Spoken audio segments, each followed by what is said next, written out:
Assalamualaikum warahmatullahi wabarakatuh. Perkenalkan, saya Dian Prawitasari, biasa disapa dengan Dian. Saya mahasiswa profesi apoteker Universitas Muhammadiyah Malang Angkatan 6.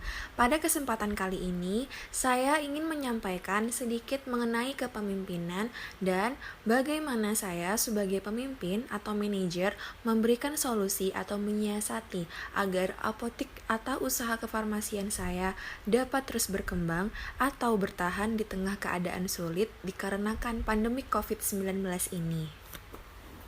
Kepemimpinan merupakan salah satu isu dalam manajemen yang masih cukup menarik untuk diperbincangkan hingga saat ini. Media massa baik elektronik maupun cetak seringkali menampilkan opini dan pembicaraan yang membahas seputar kepemimpinan. Menurut House, dalam Gary York pada tahun 2009 mengatakan bahwa kepemimpinan adalah kemampuan individu untuk mempengaruhi, memotivasi, dan membuat orang lain mampu memberikan kontribusinya demi efektivitas dan keberhasilan organisasi. Jadi, dari pendapat House dapat dikatakan bahwa kepemimpinan merupakan cara untuk mempengaruhi dan memotivasi orang lain agar orang tersebut mau berkontribusi untuk keberhasilan suatu organisasi. Nah, sedangkan Terry dalam Wahyu Sumijo pada tahun 1994 itu mengatakan bahwa leadership is the activity of influencing exercise to strive willingly for group objective. Dari pendapat Terry dapat diartikan bahwa kepemimpinan itu adalah kemampuan untuk mempengaruhi dan menggerakkan orang lain untuk mencapai suatu tujuan bersama. Berdasarkan definisi kepemimpinan tersebut dapat diartikan bahwa kepemimpinan adalah kemampuan seseorang dalam mempengaruhi, menggerakkan, mendorong, bahkan mengendalikan orang lain atau bawahannya untuk melakukan suatu pekerjaan atas kesadarannya dan berkontribusi penuh dalam mencapai suatu tujuan bersama. Setiap orang dalam melakukan suatu tindakan tertentu pasti didorong oleh adanya motif tertentu juga. Motivasi biasanya timbul karena adanya kebutuhan yang belum terpenuhi, tujuan yang ingin dicapai, atau karena adanya harapan yang diinginkan. Menurut York, dalam Hersey dan Blanchard, terdapat beberapa sifat atau karakteristik yang harus dimiliki seorang pemimpin agar dapat mengefektifkan organisasi atau kelompok. Yang pertama tentunya harus cerdas, kemudian terampil secara konseptual, kreatif, diplomatis dan taktis, lancar berbicara, memiliki pengetahuan tentang tugas kelompok, persuasif, dan memiliki keterampilan sosial. Nah, keberhasilan seorang pemimpin dalam mempengaruhi perilaku bawahan banyak dipengaruhi oleh gaya kepemimpinan. Gaya kepemimpinan salah satunya itu ada menurut pendapat Hasibuan pada tahun 2007, di mana gaya kepemimpinan dibagi menjadi 3 bagian. Yang pertama ada kepemimpinan otoriter, lalu ada kepemimpinan partisipatif, dan ada kepemimpinan delegatif. Kepemimpinan otoriter, seperti judulnya. Kepemimpinan otoriter itu di mana kekuasaan atau wewenang sebagian besar mutlak tetap berada pada pimpinan. Jadi, pengambilan keputusan dan kebijaksanaan itu hanya ditetapkan sendiri oleh pemimpin.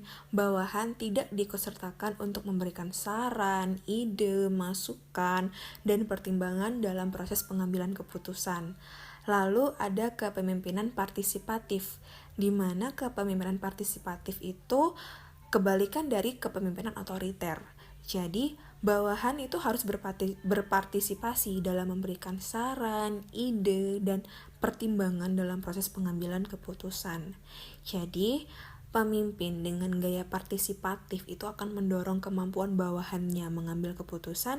Dengan demikian, pimpinan itu akan selalu membina bawahan untuk menerima tanggung jawab yang nantinya lebih besar. Lalu ada kepemimpinan delegatif. Kepemimpinan delegatif itu apabila seorang pemimpin mendelegasikan wewenangnya kepada bawahan atau karyawannya. Jadi, pemimpin tidak peduli Cara bawahan mengambil keputusan dan mengerjakan pekerjaannya sepenuhnya diserahkan kepada bawahan atau karyawannya. Dalam hal ini, bawahan dituntut memiliki kematangan dalam pekerjaan dan kematangan psikologis. Kematangan pekerjaan itu dikaitkan dengan kemampuan untuk melakukan sesuatu berdasarkan pengetahuan dan keterampilannya, dan kematangan psikologis dikaitkan dengan kemauan atau motivasi. Tentunya, masing-masing gaya tersebut memiliki keunggulan dan kelemahan. Seorang pemimpin akan menggunakan gaya kepemimpinan sesuai kemampuan dan kepribadiannya. Kesesuaian antara gaya kepemimpinan, norma-norma, dan kultur organisasi dipandang sebagai suatu prasyarat kunci untuk kesuksesan prestasi seorang pemimpin. Kemudian, apa sih yang bisa saya lakukan sebagai seorang pemimpin atau manajer jika dihadapkan harus memberikan solusi atau menyiasati agar apotik saya atau usaha kefarmasian saya dapat terus berkembang atau bertahan di tengah keadaan sulit dikarenakan pandemi COVID-19 ini? Pandemi virus corona atau COVID-19 bukan hanya mengorbankan ratusan ribu manusia, tetapi juga meremukkan perekonomian dunia, tak terkecuali negara kita, Indonesia. Kondisi tersebut terjadi karena persebaran COVID-19 melumpuhkan aktivitas ekonomi di seluruh dunia.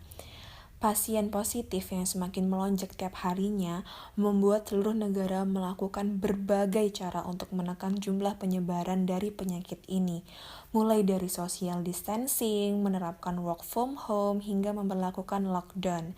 Di Indonesia sendiri, sejak merebaknya kasus COVID-19, pemerintah sudah mulai menghimbau masyarakat melakukan social distancing, dan juga banyak perusahaan dan kantor-kantor pemerintahan yang menerapkan work from home dan melakukan pembatasan sosial berskala besar, sehingga menyebabkan beberapa sektor mengalami kerugian. Akibatnya terjadi penurunan produksi, penurunan omset, berkurangnya semangat kerja para karyawan.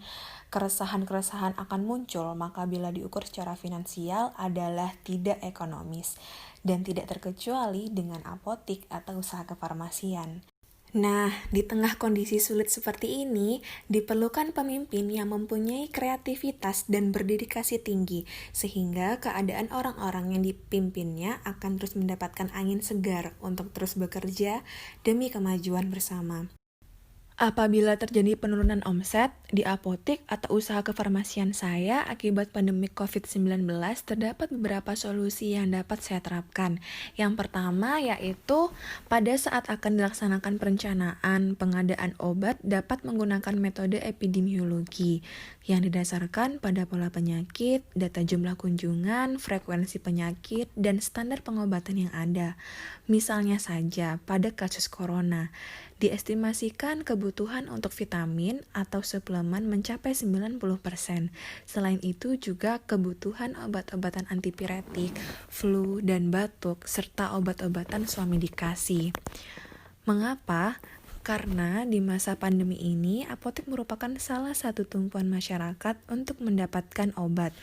Dikarenakan banyaknya masyarakat yang merasa takut untuk pergi ke klinik atau rumah sakit, selain juga banyaknya dokter praktik mandiri yang mengurangi kontak dengan pasien, sehingga membuat masyarakat memilih untuk melakukan swamedikasi.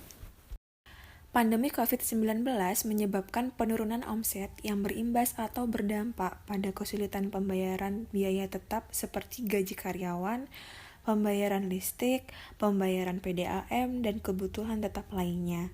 Hal ini dapat disiasati dengan mengurangi jam operasional apotik, sehingga jam kerja karyawan juga akan berkurang. Misalnya saja, setiap hari jam kerja apotik dikurangi sebanyak 2 jam. Dengan berkurangnya waktu kerja tersebut, gaji karyawan dapat dikurangi sebanyak 20%. Selain itu, dikarenakan adanya physical distancing, akan lebih baik karyawan yang biasanya bekerja 3 orang per shift menjadi 2 orang saja. Nantinya, dana yang dapat dihemat dapat dialokasikan untuk keperluan lainnya, seperti pembayaran listrik dan PDAM. Selain itu, pengurangan jam kerja karyawan juga diharapkan agar karyawan lebih banyak istirahat, mengingat menjaga imun tubuh di tengah pandemi ini sangatlah penting, dan juga dapat lebih banyak waktu untuk mendekatkan diri kepada Yang Maha Kuasa. Selanjutnya, jam operasional apotik yang dikurangi juga dapat menghemat penggunaan listrik. Misalnya, apotik biasanya buka pukul 7 hingga 10 malam. Dikarenakan pandemi, adanya pembatasan jam malam sehingga apotik buka hanya pada pukul 7 hingga 8 malam saja, sehingga penggunaan lampu dan alat elektronik lainnya dapat diminimalkan. Selanjutnya ada dana darurat. Membuat dana darurat merupakan perencanaan finansial yang penting sebelum memiliki usaha, di mana dapat digunakan di masa sulit seperti pandemi saat ini. Kebutuhan akan masker, hand sanitizer, face shield untuk para karyawan diperlukan, atau membuat sekat antara pasien dan dengan karyawan. Nah, hal ini dikarenakan kita juga harus membuat mereka merasa nyaman dan aman, sehingga terhindar dari keresahan-keresahan dan juga tentunya dapat memaksimalkan pelayanan. Kebijakan-kebijakan yang diambil di masa pandemi ini memang cenderung sulit karena demi bertahannya suatu usaha dan juga untuk para karyawan di dalamnya ada beberapa hal yang harus dikorbankan. Contohnya, dengan sangat berat hati adalah pengurangan gaji pegawai. Hal ini tentunya harus dikomunikasikan terlebih dahulu, serta memberi gambaran atas kondisi apotik secara terbuka kepada para karyawan. Selain itu, sebagai pimpinan atau manajer juga sebaiknya mendengarkan terlebih dahulu usulan, ide, pendapat, atau keluh kesah dari para karyawan. Adanya pandemi COVID-19 yang menggemparkan dunia tersebut berimbas kepada berbagai aspek kehidupan manusia. Kekacauan ekonomi, jatuhnya korban jiwa, sampai pada perkara ibadah banyak yang terganggu karena makhluk super kecil tersebut. Sebagaimana kita sebagai manusia biasa hanya dapat berikhtiar dan berdoa agar segalanya dapat segera pulih kembali.